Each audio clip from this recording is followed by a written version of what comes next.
వి gold trusted gold buyers మీరు తాకట్టు పెట్టిన బంగారాన్ని విడిపించి ఈ రోజు ఉన్న మార్కెట్ ధరకు కొనబడును.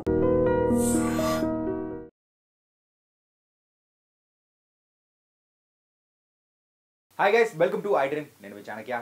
ఎన్నాళ్ళలో వేచిన ఉదయం అంటూ కూడా మరి ఎదురు చూస్తున్న బాలీవుడ్కి మరి చాన్నాళ్ళ తర్వాత ఒక మంచి హిట్ అనేది కూడా దొరికింది. అది కూడా చావా మూవీతో. మరి దేశభక్తితో కూడుకున్న ఆ మూవీ ప్రజెంట్ అయితే ఇప్పుడు రికార్డులు కొల్లగొడుతూ ఉంది. మరి పాత వైభవం వచ్చేసిందని కూడా మొత్తం బాలీవుడ్ సో ఊపిరి పీల్చుకుంటున్నట్టు కూడా అనిపిస్తుంది. మరి ఈ మూవీ గురించి అండ్ బాలీవుడ్ సో రీసెంట్ టైమ్స్లో ఎదుర్కొన్న మరి ఆ ఫ్లాప్స్ నుంచి కూడా బయటపడిందా ఈ మూవీ ద్వారా, మరి ఈ యొక్క కంటిన్యూ అవుతుందా అనే దాని గురించి కూడా మనతో పాటు మాట్లాడడానికి మరి సీనియర్ ఫిలిం క్రిటిక్ అలాగే సీనియర్ జర్నలిస్ట్ అయిన మరి భరద్వాజ్ గారు ఉన్నారు. మరి సార్ నేడు తెలుసుకున్నాం. హాయ్ సార్, నమస్తే. నమస్తే అండి సార్. మరి లాస్ట్ ఇయర్ డిసెంబర్లో రిలీజ్ అవ్వాల్సిన మూవీ చావా. అవును. సో అది కూడా పుష్ప కోసం కొంచెం ఎదురు చూసి మరి పుష్ప కోసం త్యాగం చేసి ఆ ప్లేస్ని ఈ ఇయర్ వచ్చి మంచి బ్లాక్ బస్టర్ అనేది కూడా కొట్టేశారు. అవును, రికార్డులు కూడా కొల్లగొడుతున్నారు. మరి ఈ హిట్తో మరి పాత వైభవం అనేది కూడా బాలీవుడ్కి వచ్చిందా రాలేదా? బాలీవుడ్ తన పాత వైభవం సాధించడానికి ఇంకా కృషి చేయాల్సినటువంటి అవసరం అయితే ఉంది. అంటే సిప్పి, మన్మోహన్ దేశాయి లాంటి డైరెక్టర్లు కావాలి ఇప్పుడు బాలీవుడ్కి. వాళ్ళు లేకపోవడం వలన జరుగుతున్నటువంటి అనేక నష్టాలని చూస్తున్నారు వాళ్ళు. అంటే ఒకప్పుడు బాలీవుడ్ సినిమాలని ప్రాంతీయ భాషల్లో రీమేక్ చేయటం అనేది జరిగేది. ఏది ప్రాంతీయ భాషల్లో ఉండేటువంటి పెద్ద హీరోలు అందరూ కూడా బాలీవుడ్లో వచ్చే సినిమాల కోసం వెయిట్ చేసేవారు. వెయిట్ చేసి ఆ సినిమాని రీమేక్ చేయడం ద్వారానే పెద్ద హిట్లు కొట్టారు అందరూ. ఎన్టీ రామారావు గారు వరుసగా బాలీవుడ్లో వచ్చిన సినిమాలన్నీ రీమేక్ చేశాడు ఆయన. ఏది నిప్పులాంటి మనిషి రీమేకే, అన్నదమ్ముల అనుబంధం రీమేకే, నేరం నాది కాదు ఆకలిది రీమేకే, లాయర్ విశ్వనాథ్ రీమేకే, ఇలా వరుస రీమేకులు. అక్కడ ఏదైనా హిట్ అయితే ఇక్కడ తీసుకొచ్చి వేసేవాళ్ళు అంతే. Yugandhar Don cinema remake. ఇలా అంటే జంజీర్ సినిమాలో యాక్ట్ చేసే నాటికి అమితాబ్ వయసుకి, ఇక్కడ నిప్పులాంటి మనిషిలో యాక్ట్ చేసే టైంకి ఎన్టీఆర్ గారి వయసుకి దాదాపు 20 ఏళ్ళు తేడా ఉంది. అయినప్పటికీ ఆయన చేసాడు. ఇక్కడ హిట్ అవగానే నిప్పులాంటి మనిషి అంటే జంజీర్ రీమేక్ తెలుగులో హిట్ అవగానే ఎంజీఆర్ గారు రీమేక్ చేశాడు అక్కడ తమిళ్లో. ఇది నడిచేది. ఈ ధోరణి నుంచి ఇప్పుడు ప్రాంతీయ భాషా చిత్రాలు బాలీవుడ్ని కమాండ్ చేయటం మొదలైపోయి ఇది బాహుబలితో వీళ్ళు అక్కడికి ఎంట్రీ ఇచ్చారు. ఇచ్చిన తర్వాత అక్కడ రికార్డులు కొట్టడం అనే ప్రక్రియ మొదలైపోయింది. ఇప్పటివరకు బాహుబలి 2 రికార్డు కొట్టడం ఎవరి వల్ల సాధ్యం కానటువంటి ఒక పరిస్థితి. పుష్ప 2 దాన్ని రీచ్ అయిందని చెప్తున్నారు. దాని మీద రకరకాల గందరగోళాలు ఉన్నప్పటికీ కొట్టేసింది అనే మాటని మనం ప్రస్తుతానికి నమ్ముదాం. ఇప్పుడు పుష్ప 2 రికార్డుల్ని చావా కొడుతుందా లేదా అనేది చర్చ. ఈ సినిమా ఊపు అయితే కనిపిస్తోంది. అంటే ఈ సినిమా వర్కౌట్ అయింది అంటే చివరికి వీళ్ళు కూడా అదే ఫార్ములా, సౌత్ ఫార్ములానే ఫాలో అవుతున్నారా అనేది ఇప్పుడు ఇంకో సందేహం. ఈ సినిమా సక్సెస్ తర్వాత సౌత్ ఫార్ములా ఏంటంటే కొంచెం దేశభక్తి, కొంచెం ముస్లిం వ్యతిరేకత, ఇవి వర్కౌట్ అవుతాయి అనేటువంటి ఒక ఫార్ములా డిజైన్ చేసుకున్నారు. ఆ ఫార్ములాలో వచ్చిన సినిమాయే తండేల్ కూడా. అంటే పాన్ ఇండియా మార్కెట్ని అడ్రస్ చేయాలంటే ఈ కంటెంట్ ఉండాలి, ఈ ఎలిమెంట్స్ ఉండాలి అని చెప్పి ఒక ఫార్ములా ఫిక్స్ చేశారు మనవాళ్ళు. ఈ ఫార్ములాలోనే వెళ్తున్నారు. పాన్ ఇండియా మూవీస్ అనగానే ఈ ఎలిమెంట్స్ ఉండాలి అనుకుంటున్నారు. ఈ ఎలిమెంట్స్ లేకుండా పాత రోజుల్లో బాలీవుడ్ వాళ్ళు ఏ మ్యాజిక్ చేసి పెద్ద పెద్ద విజయాలు సాధించారో ఆ మ్యాజిక్ మీద ఆధారపడి సినిమా సక్సెస్ చేసుకున్నవాడు సుకుమార్. పుష్పలో ఇవేవీ లేవు, ఈ ఎలిమెంట్స్ ఏవీ లేవు. దానిలో యాక్షన్ సినిమా అంతే. దీవార్ సినిమానే పుష్ప, అంతకుమించి ఏమీ లేదు. అంటే దీవార్లో కూలీ అతను అమితాబ్, కూలీ నుంచి డాన్ అవుతాడు. అదే లైన్, డిఫరెంట్ ఇంకొక ఏరియాలో చెప్పాడు ఈయన. ఆయన పోర్ట్లో చెప్తే ఈయనేమో ఫారెస్ట్లో చెప్పాడు. కథ అదే. నిప్పులాంటి మనిషే పుష్ప కూడా. కాబట్టి బాలీవుడ్ ఫార్ములాలో సినిమా తీసి బాలీవుడ్లో పెద్ద హిట్ కొట్టడం అనేది సుకుమార్ వల్ల అయింది. రాజమౌళి ఇంకొక డిఫరెంట్ ఏరియాతో వెళ్ళాడు. అంటే ఒక జానపద కథ చెప్పడం ద్వారా ఆడియన్స్ని అద్భుత రసంలోకి తీసుకెళ్ళిపోయి వాళ్ళని మెస్మరైజ్ చేసి థియేట్రికల్ ఎక్స్పీరియన్స్ అనేటువంటి బ్రాండ్తో హిట్ కొట్టాలనుకున్నాడు. ఆ ప్రయత్నంలో 2 సార్లు విజయం సాధించాడు ఆయన. ఏది బాహుబలి, తర్వాత వచ్చినటువంటి RRR కూడా. ఆయన ఇప్పటికీ దాన్నే నమ్ముకున్నాడు. ఆయన చేయబోతున్నటువంటి సినిమా కూడా అదే, మహేష్ బాబుతో చేస్తున్న సినిమా కూడా అదే. సో అదొక ఫార్ములా. ఈ రెండూ కాకుండా బాలీవుడ్ నుంచి వచ్చినటువంటి పెద్ద హిట్ సినిమా ఒకటి ఉంది. ఆ మధ్య తక్కువ డబ్బులతో తీసి పెద్ద హిట్ కొట్టారు, కాశ్మీర్ ఫైల్స్. కాశ్మీర్ ఫైల్స్ కేరళ స్టోరీలతో ఒక ఫార్ములా డిజైన్ అయింది. ఆ ఫార్ములాని నమ్ముకునే ఇప్పుడు సౌత్ నుంచి సినిమాలు వెళ్తున్నాయి. ఈ సౌత్ నుంచి వెళ్ళి హిట్టులు కొడుతున్నటువంటి సినిమాలు ఇంక్లూడింగ్ అంటే రాజమౌళి గారు చేసినటువంటి RRRలో కూడా ఈ ఫార్ములా కొంత ఉంది. ఒక రకంగా అది రామాంజనేయ విజయం. ఆ కథ రామ్ చరణ్ రాముడు, ఎన్టీఆర్ ఆంజనేయుడు భుజాల మీద కూర్చుని రాముడు బాణాలు వేసి విజయం సాధించటమే సినిమా. సో అక్కడ శత్రువుగా ఎవరిని చూపించారు? బ్రిటిష్ వాడిని చూపించారు. వర్కౌట్ అయిపోయింది. రామాంజనేయ విజయం పేరుతో వాళ్ళు హిట్ కొట్టాడు ఆయన. రాముడు జై శ్రీరామ్ నినాదంతో అది సినిమా వర్కౌట్ అయిపోయింది. సో ఇదంతా చూసి చివరికి ఇలా లాభం లేదంటే సౌత్ ఇండియన్ సినిమాలో కథ ఉంటుందని ఆ మధ్య అనుపమ్ ఖేర్ అన్నాడు. అనుపమ్ ఖేర్ దేన్ని కథ అనుకుంటున్నాడు అనేది, అంటే ఆ సినిమాలో ఉన్నాడు ఆయన. ఏ సినిమాలో? కాశ్మీర్ ఫైల్స్లో ఉన్నాడు. ఏంటి ఉంది కాశ్మీర్ ఫైల్స్లో అంటే అగ్నిహోత్రి ఏం తీశాడు ఆ సినిమాలో? వివేక్ అగ్నిహోత్రి టోటల్ సినిమాలో కొంతమంది ముస్లింలు ఒక హిందూ ఫ్యామిలీలోకి వెళ్ళిపోయి అక్కడ అమ్మాయిలను రేప్ చేయటం, అక్కడ మిగిలిన వాళ్ళని చంపేయటం, ఇదే స్టోరీ. ఒక 3 ఇన్సిడెంట్లు చెప్పేసి ముగిస్తాడు సినిమాని. ఈ 3 రియల్ ఇన్సిడెంట్లు అంటాడు ఆయన. అది కూడా సౌత్ ప్రొడ్యూసర్ చేసిందే. చాలా పెద్ద హిట్ కొట్టింది ఆ సినిమా. సో ఇది ఒక ఫార్ములాగా మారిపోయి కథ అంటే హిందుత్వానే కథ అనే వాతావరణం తీసుకొచ్చారు. ఇప్పుడు ఇదే ఫార్ములాలో ఈ సినిమా వెళ్ళింది. ఆ మధ్యకాలంలో షారూఖ్ ఖాన్ గారి సినిమా ఒకటి చూసాం మనం. ఏది ఆయన పెద్ద హిట్ కొట్టినటువంటి సినిమా పఠాన్. దానిలో కూడా ఇదే ఆర్టికల్ 370 గొడవే. ఆర్టికల్ 370 మీద పాకిస్తాన్ రియాక్షన్స్ని అడ్డుకోవటానికి భారత్ నుంచి వెళ్ళేటువంటి మిషన్. సో షారూఖ్ ఖాన్కి కూడా తప్పలేదు.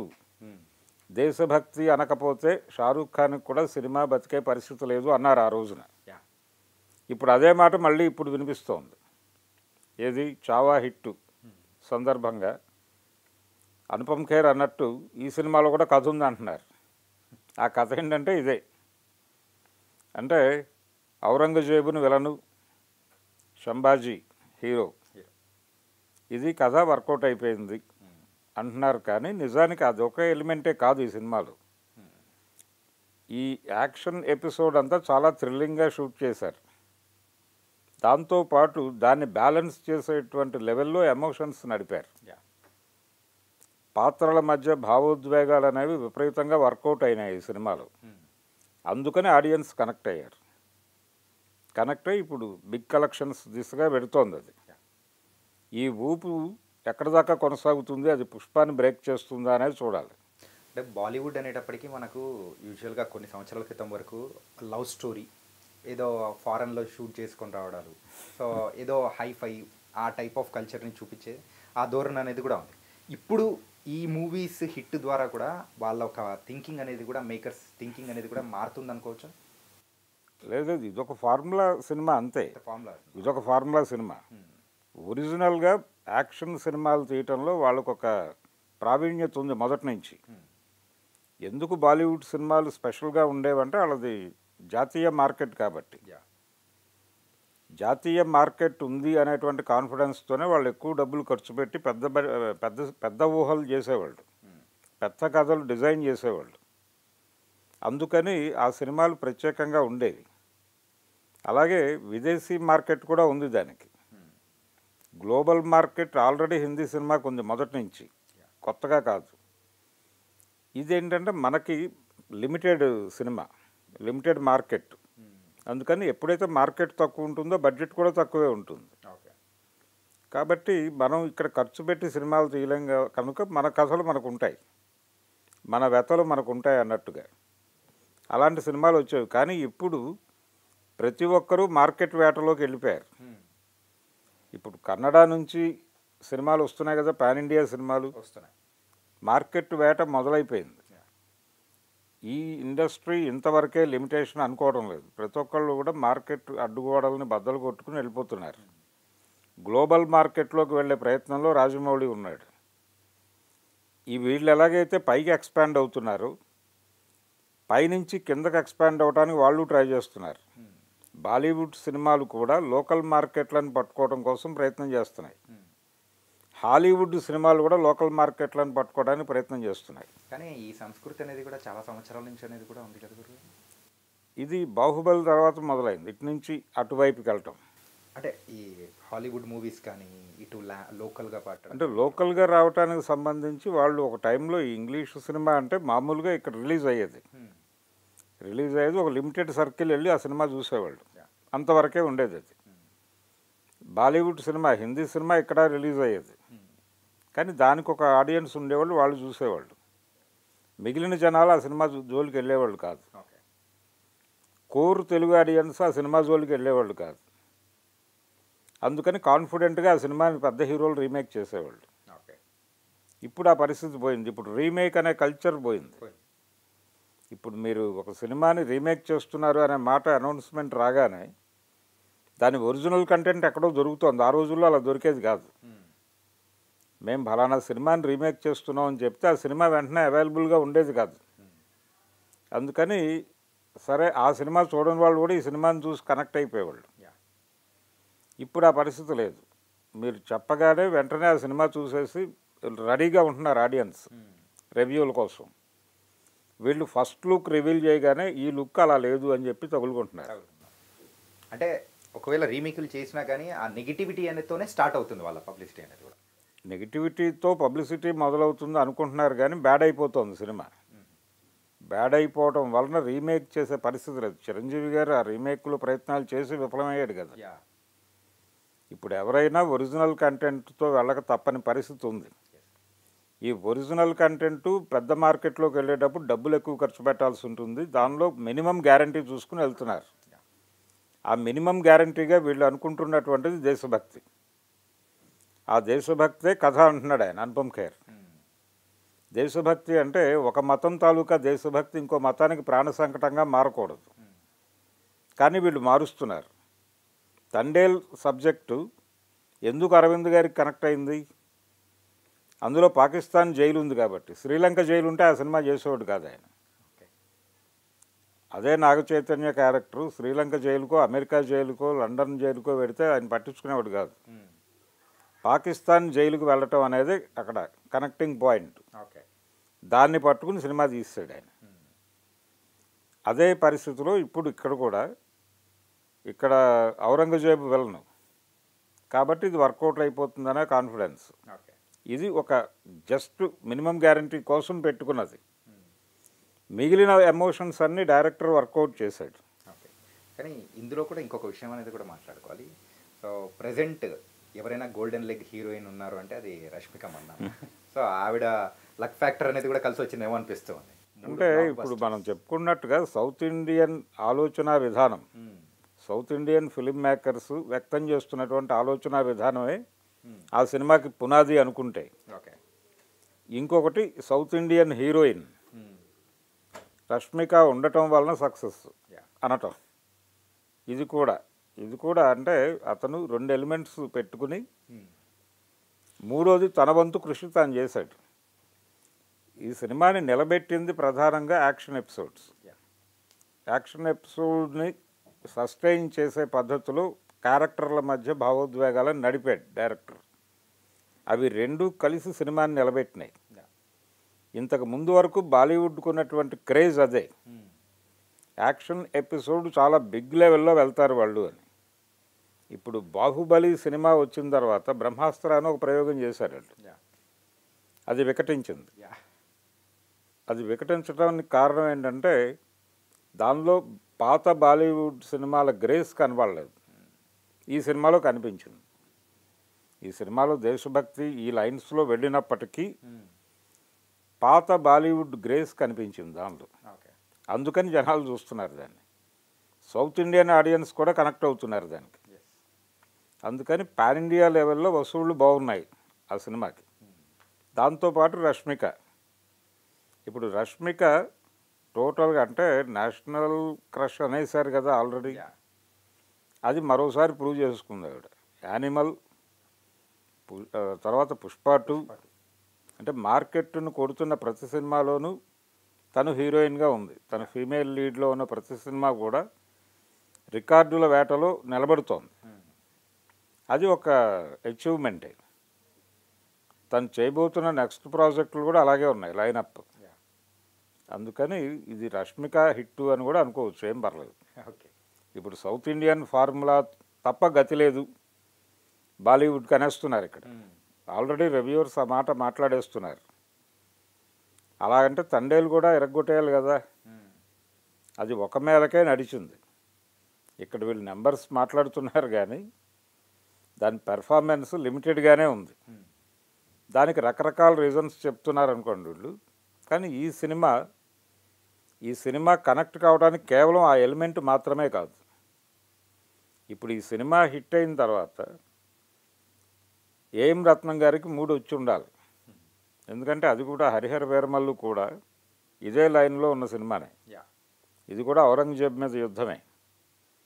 కాబట్టి ఇదే లైనప్లో కనుక ఆయన అనుకున్నటువంటి డేట్ మార్చి ఎండింగ్ అనుకుంటున్నాడు. మార్చి 28 అనేది అనౌన్స్ చేశాడు ఆయన. సో మార్చి 28కి ఇది కొంత ఊపు తగ్గుతుంది. ఆ టైంకి దాన్ని లైన్లో పెట్టేస్తే ఈ మూడ్ క్యారీ అవుతుంది. ఈ మూడ్ క్యారీ అయిపోతుంది కాబట్టి ఇప్పుడు ఆయన డీవియేషన్ పెట్టుకోకుండా, అంటే అదేదో ఇంకొంచెం పోస్ట్పోన్ చేయాలనుకుంటున్నాడు అంటున్నారు. ప్రమోషన్స్ మీద ఇంకొంచెం దృష్టి పెట్టాలి ఇలాంటి ఆలోచన ఏదో చేస్తున్నాడు అని అంటున్నారు. కానీ కాదు, ఈ లైన్లో పెట్టేయటమే బెటర్. Okay, nice sir. తనకైతే చాబాతో ఒక కొనూపిరిలో ఉన్న బాలీవుడ్ మరొకసారి ఊపిరి పోసుకుంది. అంటే బాలీవుడ్లో వరుసగా వాళ్ళు అనుకుని తీసినటువంటి సినిమాలు ఏవి వర్కౌట్ అవ్వలేదు. ఎమర్జెన్సీ నడవలేదు ఈ సంవత్సరం. అలాగే స్కై వార్స్ ఏదో ఒక సినిమా అనుకున్నారు, స్కై ఫోర్స్, అది వర్కౌట్ అవ్వలేదు. సో సోనూ సూద్ చేసినటువంటి సినిమా ఒకటి ఉంది, అది కూడా వర్కౌట్ అవ్వలేదు. కాబట్టి ఈ సినిమాతో కొంత ఊపిరి పీల్చుకుంది. ఆ ఊపిరి పీల్చుకోవడం వెనకాల మళ్ళీ సౌత్ ఇండియన్ ఐడియాలజీ ఉంది, సౌత్ ఇండియన్ హీరోయిన్ ఉంది అనేది వీళ్ళ తృప్తి. So nice sir. So thank you so much sir. Thank you అండి.